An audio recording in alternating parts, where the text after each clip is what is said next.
Hi there, Fabian Clowes here from the Guyana Revenue Authority. This week in Focus on GRA, the Revenue Authority grants Guyana Shore-Based Incorporated Sufferance Wharf status. We'll tell you what all of that means, the requirements and stipulations for operating a private warehouse, and we'll tell you some of the requirements in the law to determine the customs value of imported goods, important messages from the Guyana Revenue Authority, and more. Focus on GRA begins right now. School is out and it's time to start buying those school supplies for your children. Here's how GRA can help. Textbooks, coloring books, graph books, dictionaries, pencils, erasers, crayons, lunch kits, scientific calculators, geometry sets, and many more essential school supplies are zero rated for VAT. School uniform garments for shirts, pants, skirts, kimonos, and dresses are also zero rated for VAT. So what are you waiting for? Get to shopping. GRA, your partner in development.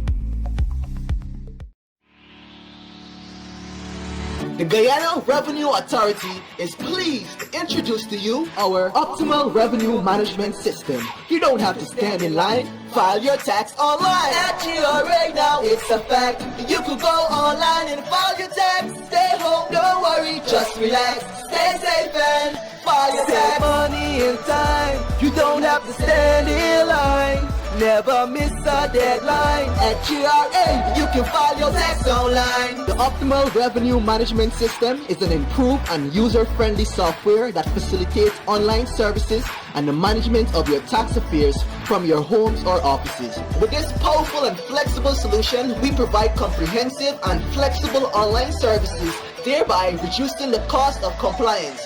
Visit the GRA resource page www.gra.gov.gy/optimal to find out more. Sign up and register for an optimal account at eservices.gra.gov.gy. At GRA, you can file your tax online.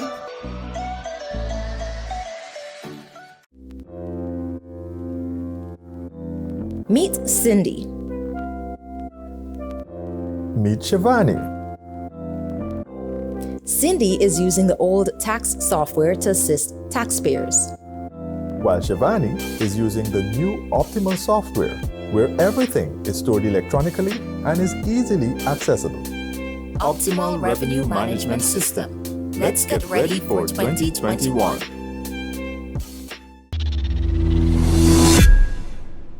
Welcome to Focus on GRA. This is a program of information for taxpayer education.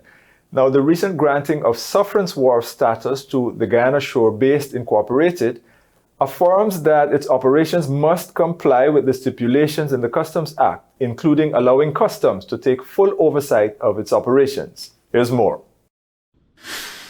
As Guyana's oil and gas sector advances with considerable oil extractions and lifts by ExxonMobil, and the announcement of another major new oil and gas discovery in the Stabroek Block offshore Guyana in early September 2021, the Guyana Revenue Authority continues to ensure its monitoring systems are in place to support the sector in keeping with the country's laws and regulations.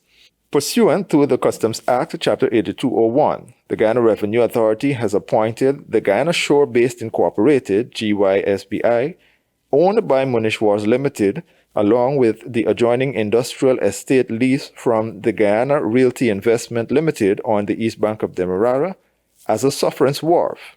A Sufferance Wharf is a place other than an approved place of loading or unloading at which the customs controller may, in his discretion, allow any goods to be loaded or unloaded. This is essential.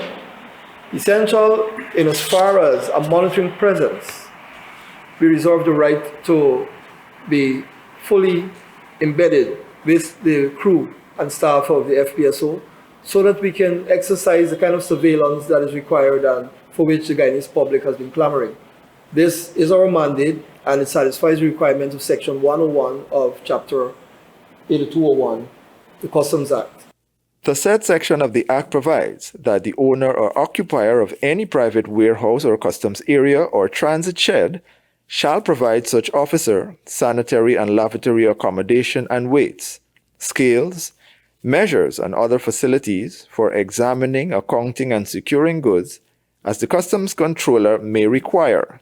The designation of the Lizard Destiny floating production, storage, and operating vessel as a Sufferance Wharf in 2019 was justified under this same legal framework, paving the way for customs officers to establish a permanent presence on board the facility. We have a corps of customs boarding officers who attend to the procedures and processes on the floating production and storage offloading facility, the FPSO Lizard Destiny. Fabian Johnson was among the first customs boarding officer and crude lifter to witness the historic lift of the first 1 million barrels of crude oil while on board the Lizard Destiny in July 2020. Boarding officers and crude lifters are responsible for, among other things, ensuring the quantity and quality assurance of the crude being lifted. Our pioneering staff was Ms. Fabian Johnson, with whom you will be acquainted in the future, I'm sure.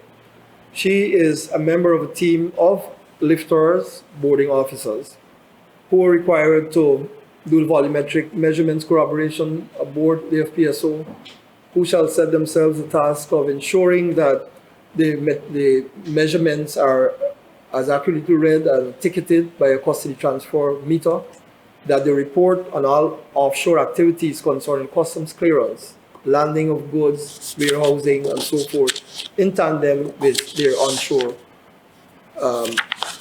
colleagues. The shore-based status given to the Guyana Shore Base Incorporated, along with the adjoining industrial estate leased from the Guyana Realty Investment Limited, took into consideration their functions of providing operational support and supply of goods to approved companies involved in the exploration and production of petroleum and petroleum products. The Guyana Shore Base Incorporated is ExxonMobil Guyana's main partner for providing onshore support for oil and gas operator companies in Guyana. In its Guyana Technical Assistance Customs Petroleum Report in September 2019, the International Monetary Fund had advised that the management of duty and tax exemptions, offshore equipment, supplies, and operations should be placed under the customs regime of a private warehouse covering FPSOs and wharves.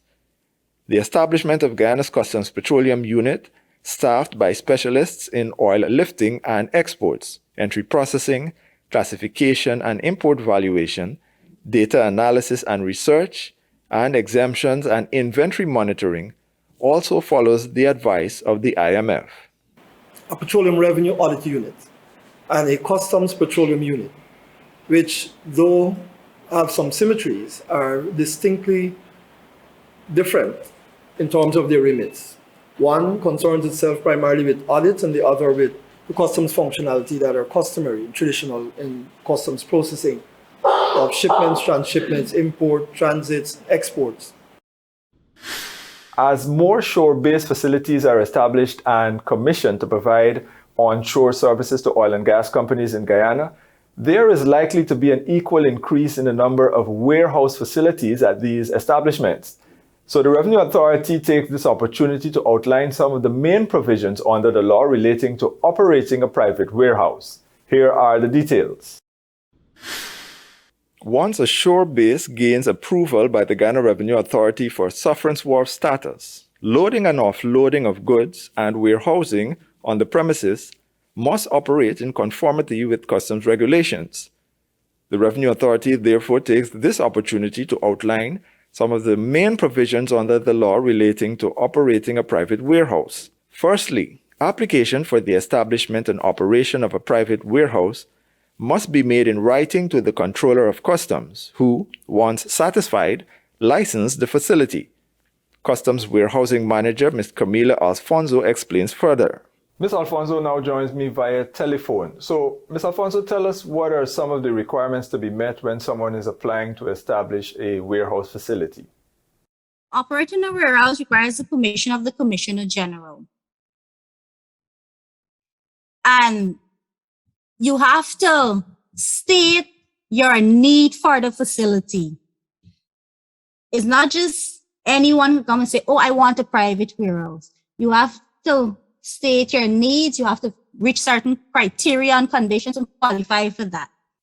You must have an original approved plan of the premises showing the washroom, storage, and office areas. That has to be approved by Central Housing and Planning Authority, an original fire certificate, proof of ownership of the premises, a valid lease or tenancy agreement if you're not the owner, a copy of the business registration, an estimate of the customs value and applicable taxes of the goods to be warehoused, and sufficient security in the form of a bond to guarantee the payment of duties applicable. Once approved, the owner or keeper of a warehouse must enter a bond or legal contract that obliges him or her to pay the state a specified sum of money in the event of any breach of conditions specified under the law governing the running of a warehouse. Bonds are very important in warehousing because the bonds secure the taxes applicable.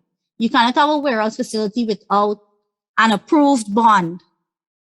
And based on the bond amount, you're required to submit 2% of the bond amount in revenue stamps to the GRA upon approval of your facility. The Customs Act, Chapter 8201 provides that customs must maintain an active monitoring presence at the warehouse facility and for the owner or keeper to provide the necessary accommodation and other facilities for customs to perform its functions. The law also specifies the type of goods that must be warehoused upon first importation. The customs warehouse manager explains further. Tobacco, cigars, cigarettes, cigarillos, snuffs, wines, other spirits other than perfume spirits. And when I said other than perfume spirits, that means colognes and so forth. Liquors, bitters, and cordials. And goods may be warehoused for 2 years only unless re-warehousing is applied for. The owner or occupier of any customs area or a warehouse keeper shall not by himself or by any person in the employ open or gain access to any building in a customs area or transit shed or private warehouse, except in the presence or with the knowledge and consent of an officer acting in the execution of his duty. Since private warehouses secure goods awaiting payment of the applicable customs duty, as well as goods to be transferred to another facility, or goods stored as manufactured raw materials, the officer overseeing the facility keeps record of the goods, the name of any importing ship, the person in whose name such goods are entered, the name of packages and marks descriptions of the goods, among other important records. The government's measure to offer tax relief on COVID-19 prevention care and treatment supplies remain in effect until December 31 this year. During this period, individuals and corporations will not be paying customs duty, VAT, or excise tax where necessary on things like COVID-19 test kits and instruments, as well as apparatuses used in diagnostic tests, protective garments and the like face masks, thermometers, disinfectants or sterilization products, medical consumables, medicaments, and more. There's more of Focus on GRA on the other side of the break. Meet Tom. Meet Harry. Tom failed to update his banking information with the GRA and now has to go into the agency to receive his refund check. While Harry is using the new Optimal software and his refund was successfully transferred to his bank account. Optimal Revenue Management System. Let's get ready for 2021. As a remigrant, you can import more than one vehicles and pay no import duties, no VAT, and reduce excise tax. However, the total exemption cannot exceed $5 million. If it does, you will have to pay the additional duties and taxes. Did I mention that returning students are also entitled to the same benefit 6 months after settling in the country? For additional information and assistance, contact us 227-6060, extension 1201 to 1204. Are you into business, going to school, or planning to buy a computer or laptop? Then GRA has you covered. Computer monitors, mouse, keyboards, and many internal components of the central processing unit are zero-rated from VAT. Yes, you heard right. They attract no VAT. But wait, there is more. Computer accessories and printers for personal use, whether multifunctional or not, are also VAT zero-rated. For more information on zero-rated items, contact us. GRA, your partner in development. Welcome back. You're watching Focus on GRA. Now, the authority given to the Controller of Customs to conduct audit reviews and reassessments of the values of particulars declared on goods often doesn't sit well with some importers. On that account, the GRA wishes to offer guidance and direction on some of the main principles governing how the customs value of goods are determined. Here's more. Once determined after a careful review that the value of a particular good declared by an importer is incorrect, Customs exercises its legal right to reassess the value of such goods and informs the importer of the correct duties and taxes to be paid. As part of this procedure, the importer is then made to affirm that they agree to the reassessed value. Given the many occasions where importers and their brokers disagree or request information regarding the true value of items and or the proper rate or amount of duty determined on goods imported, the Guyana Revenue Authority wishes to offer guidance on some of the main principles governing how the customs value of goods are determined. The provisions of the fifth schedule under Section 22(1) of the Customs Act, Chapter 8201, as contained in the Harmonized Commodity Description and Coding System, HS 2017, determines the customs value of imported goods based on factors such as the transaction value. The transaction value refers to the price actually paid for the good when sold for export to a purchaser in Guyana, providing that, among other things, there is no restrictions as to the disposition or use of the goods by the buyer, that the sale or price is not subject to some condition or consideration for which a value cannot be determined with respect to the goods being valued, and that the buyer and seller are not related, or, where the buyer and seller are related, that the transaction value is acceptable for customs purposes. Assistant Commissioner for Customs Trade Policy, Mr. Rajendra Singh, explains how the customs administration process works in this regard. Mr. Singh now joins me via telephone. Mr. Singh, what are some of the details customs would look for if an importer or their broker submit an invoice or a customs declaration and other supporting documents?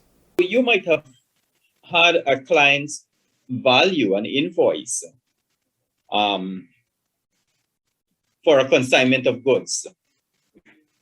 The invoice, the bill of lading, and all of the supporting documents. All right. But when it comes, and you might have believed that, yes, that is a transaction value. But when it comes to the customs might have asked, please support the transaction value. The reason is that the rules identify a number of conditions and restrictions under which that value can be processed as a transaction value. Is the price, transaction value is the price actually paid or payable for the goods when sold for export to a purchaser in Guyana. So that value that you see on the invoice, we have to ensure that that value has taken all these information into consideration. Among the factors an importer can use to justify the transaction value of an item declared to customs are charges, such as commission and brokerage, container packaging, insurance and shipping costs, loading and handling charges, the value of materials and parts shipped directly or indirectly by the buyer, royalties and license fees. Where a declaration regarding the value of goods has been presented under this Act, and the Commissioner has reason to doubt the truth or the accuracy of any of the particulars stated in the declaration, or any document produced in support of the declaration, or the genuineness of any such document, the Commissioner may request the importer to produce further information, including documents or other evidence to satisfy himself that the declared value represents the total amount actually paid or payable for the imported goods. Notwithstanding, the GRA has a facility in place for importers and their brokers who wish to challenge or seek clarification about any customs value or reassessed value of items and or the proper rate or amount of duty payable on any good imported into Guyana. Deputy Commissioner of Customs, Excise and Trade Operations, Mr. Gavin Lowe, sits on a committee that renders assistance to importers in this regard. We have a classification committee. Most of you would know. I am a member of the classification committee. Mr. Biku's in charge. If you're not sure about something, approach us or send us an email and we'll give you an advance ruling so at least you'll have information up front. The provisions contained in the 5th schedule of the Harmonized Commodity Description and Coding System relating to the value of imported goods are available for download on the GRA's website via the link Harmonized System, HS 2017. We now have some vital information for businesses selling VAT supplies in relation to the course of action that a VAT registrant must take in the event that they issue a tax invoice which shows that the tax charge exceeds the required amount. Here's what you need to know. A VAT-registered supplier is required to issue tax invoices when a purchase is made. If the supplier needs to make adjustment to the original tax invoice, he or she can issue a tax debit note if the customer is also a VAT registrant. Manager of VAT Audit and Enforcement, Selma Garnett, explains what tax debit notes are. The tax debit note is sometimes we have cases where persons may have had an error in their calculation and they may have charged at a lower rate. So that can increase the tax credit and it would increase the input tax for the other taxpayer. A tax debit note should only be issued in cases where an invoice was issued and the amount shown on the invoice is incorrect, or where a return was filed and accounted for an incorrect amount of tax. Only VAT registrants are allowed to claim input tax in their VAT return. They're the only ones that submit VAT return. But though I would have mentioned that in cases where VAT was incorrectly charged, non-registrants can write to the GRA and apply for such a refund. The supplier must clearly distinguish the tax debit note from the original invoice when issuing a tax debit note. This can be done by placing in a prominent place the words tax debit note. Other requirements include the names and addresses of both the supplier and the customer, the date which the tax debit note was issued, the value of the supply shown on the tax invoice, the correct amount of the value of the supply, the difference between those two amounts, and the tax charge that relates to that difference, as well as a brief explanation of circumstances giving rise to issuing of the tax debit note and information sufficient to identify the taxable supply to which the tax debit note relates.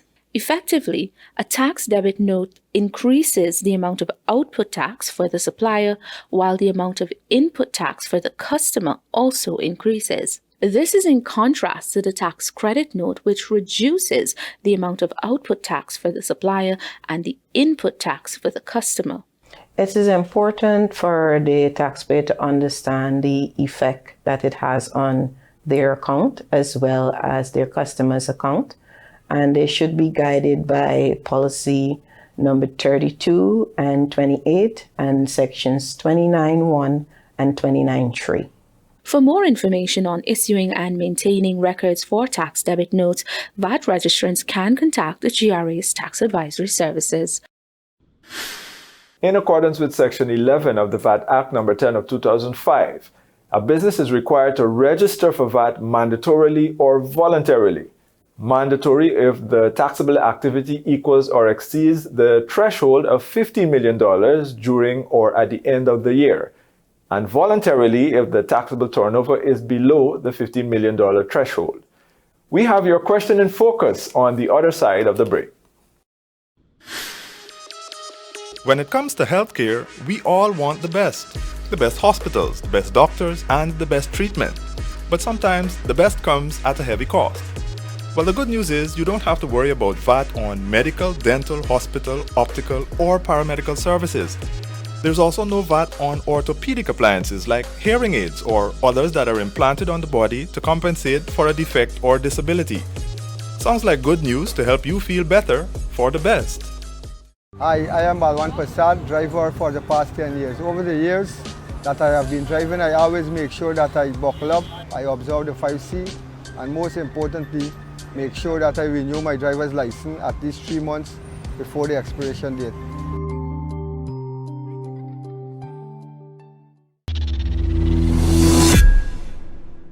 Welcome back. We're now joined by a tax specialist, that is Ms. Susan Watson, to answer questions relating to the Certificate of Assessment.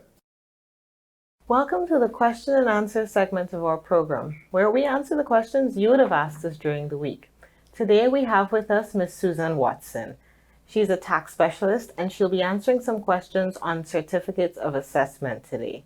Welcome, Susan. So, what is a certificate of assessment? A certificate of assessment is a statement issued by the Commissioner General of Guyana Revenue Authority outlining the taxpayer's position in terms of if he owes any taxes to the GRA, right, or he has no taxes for the GRA. And can you say why someone would need one of these certificates of assessment? An individual actually would need a certificate of assessment in terms of preventing him from paying double taxes. For example, if one is living in Canada or the US and he's temporarily living here, working here and living here, he would have to pay taxes on the money earned in Guyana. However, to prevent him from having to pay another lot of taxes in his country, he would request a certificate of assessment. And to get the certificate of assessment, how would someone go about doing that? Like, what documents might they need? A person could obtain a certificate of assessment by completing the application form. They have to show a proof of non-residency, right, which is in the form of a valid passport, which we use the bio page of that passport, or a valid driver's license. Thirdly, they have to submit the return, income tax return for that particular year that they're requesting that certificate of assessment. If they have any taxes outstanding on that return, they need to pay it off before we actually issue that certificate. And if the person cannot be here in Guyana, they can authorize someone to transact the business, which we need a power of attorney or a notarized authorization. The notarized authorization meaning that they have to get a JP to notarize that document, right? The individual would need a copy of his or her ID card as well as the applicant ID card, right? Or a valid driver's license. We use that too. And when all the documents, if you fulfill all the requirements in terms of submitting those documents, we are asking taxpayers to submit the documents online on compliance@gra.gov.gy. Let me repeat. You submit those documents, compliance@gra.gov.gy. Thank you so much, Susan. This has been really informative. If you need any further information on certificates of assessment, please contact us on the number on the screen at the end of the program. Thank you for watching. Thank you very much, dear Ms. Susan Watson from the GRA's Tax Advisory Services section. We've reached the end of Focus on GRA, but before I go, please visit our website, gra.gov.gy, if you need more information. And you can also email us, grapublicrelations@gmail.com. Remember the office protocol at the GRA. For entering any of our offices, you must present a vaccination card along with a national ID card. Please ensure that it's not laminated. And if you're unvaccinated, a negative PCR test along with some form of identification. That will do it for us here at the Guyana Revenue Authority. Thank you for watching. Fabian Clowes saying goodbye for now.